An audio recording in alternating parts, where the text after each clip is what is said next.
What's up, YouTube? This is Chris, aka Barnon11970. Thank you, as always, for taking the time to watch my video. All right, guys, I want to thank one of my subscribers for this breaking news. He sent me a link, and I verified it, checked a couple other things as far as the main website about what I'll be talking about. And as you could see by the title of this video, again, there's more problems in the Bitcoin industry. So to my subscriber, his name is A. Catal. At least I think that's how it's pronounced, so I apologize if I get that wrong. I thank you for sending me this information.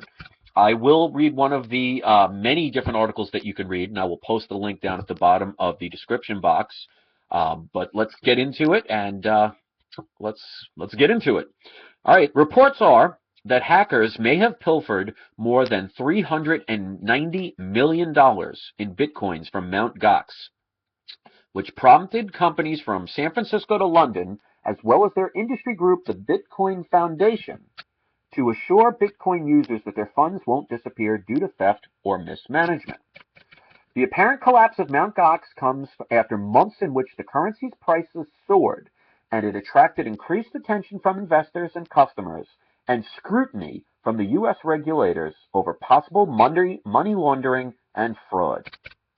Mt.gox, which is the largest market share of all digital currency exchanges as recently as April 2013, went offline yesterday after halting customer withdrawals on February 7th. A document posted on the internet that appeared to be an internal strategy document said the Mt.gox has lost 744,408 bitcoins, again equivalent to about 390 million US dollars, as a result of the apparent theft that, quote, went unnoticed for several years, unquote. Mt.gox went offline to protect the site and our users, end quote, according to a statement on its website. We will be closely monitoring the situation and we will react accordingly. Bitcoin prices rose 3.3% to $552.17 at 12:52 p.m. Tokyo time after slumping as much as 13% recently. According to the CoinDesk Bitcoin Price Index, prices have retreated from as high as $1,151 on December 4th, 2013. And get this part. The news on Mt.gox triggered renewed calls for better security and consumer protection from several U.S. federal and state officials. Senator Tom Carper, a Delaware Democrat who has held the first meetings in the U.S. Congress on Capitol Hill, said that the apparent losses at Mt.gox underscored the need for clear rules sooner rather than later. Now, I'm not going to read any more because right there, that is the telltale sign of what's to come. Because I will tell people that I don't see Bitcoin ending. What I see it becoming is a government-controlled digital currency. I was warning people about this for years, and I got attacked. A lot of people got attacked. I see the writing on the wall when it comes to what Bitcoins was going to be. And for the people who were the fanboys of Bitcoin, they would say things like, oh, it can't be hacked. It's been hacked several times. They've said things like, oh, the government can't start regulating it. Well, they're now trying to push it. And you notice how governments either use a false flag event that they created or help to create or take advantage of to be able to just step in and say, oh, we need more regulation, like gun control, and now regulating this cryptocurrency. There have been people that have been arrested. There are people who own presently now at this point Bitcoins that are wondering what's going to happen if and when that system and that website reopens. And you could read directly on Mt.gox.com. This is the following message you will see.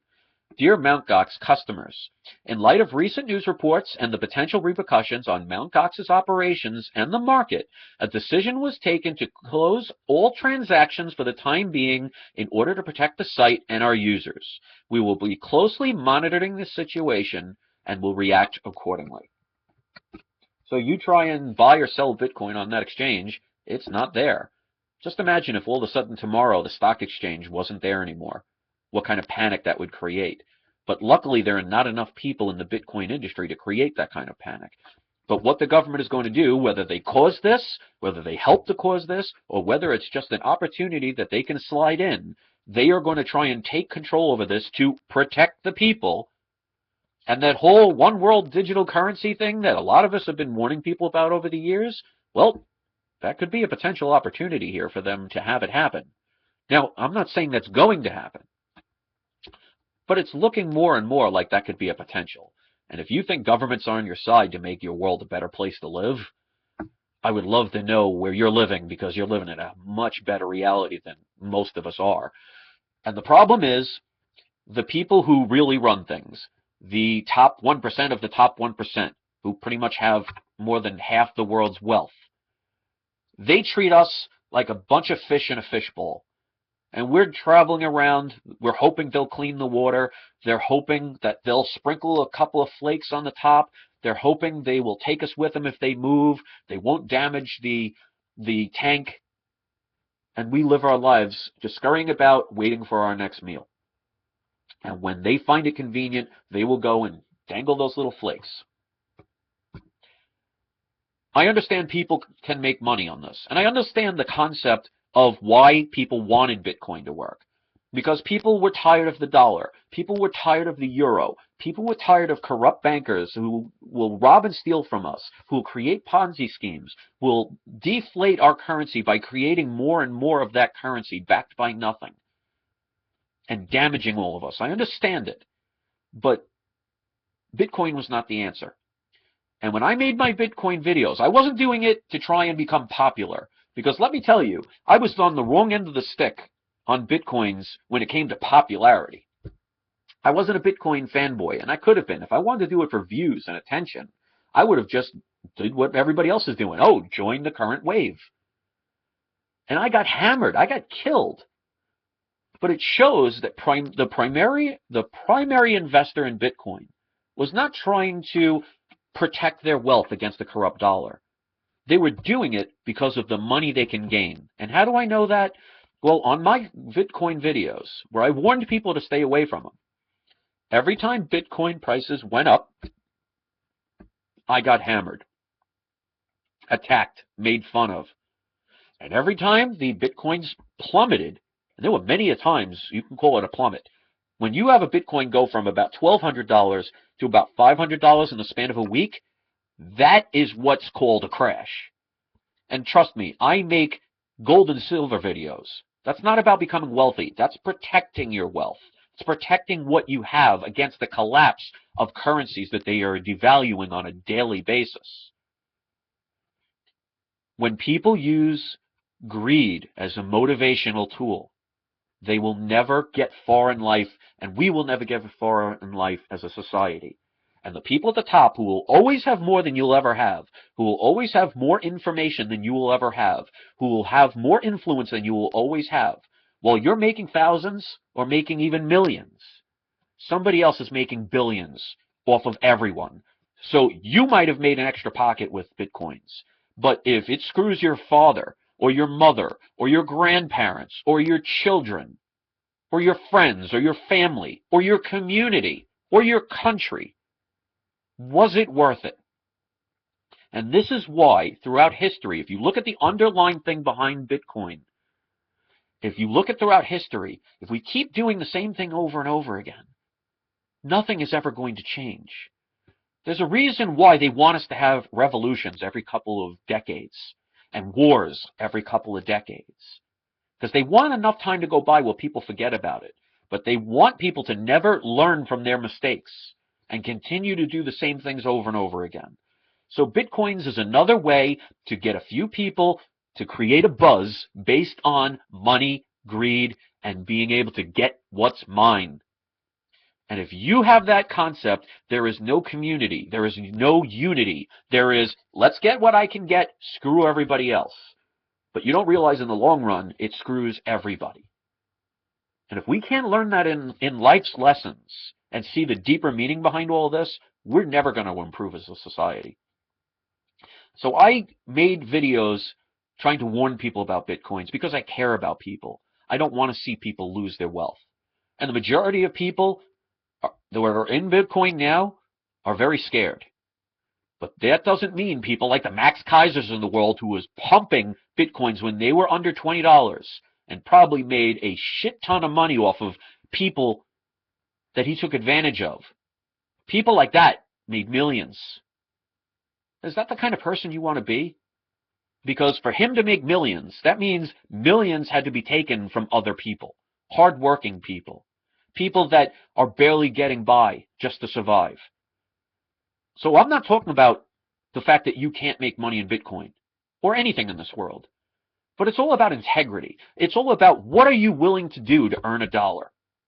And even like when I ended up with this partnership and I couldn't cancel it because they actually denied my request to cancel, I am not doing this to hurt people. Me putting a couple of ads on my channel is not going to make somebody else go hungry. I'm not stealing from somebody else.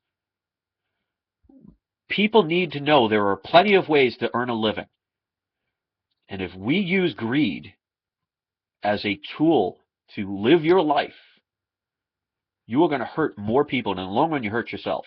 Because there are plenty of people that make a killing of money in Wall Street and taking advantage of the corruption, the insider trading, the information. But they're hurting us as a society. And if we can't get that, we're never going to change. So people might think this is just about Bitcoin. It's a lot more than that. And that's why the whole thing of united we stand and divided we fall goes for everything in this world.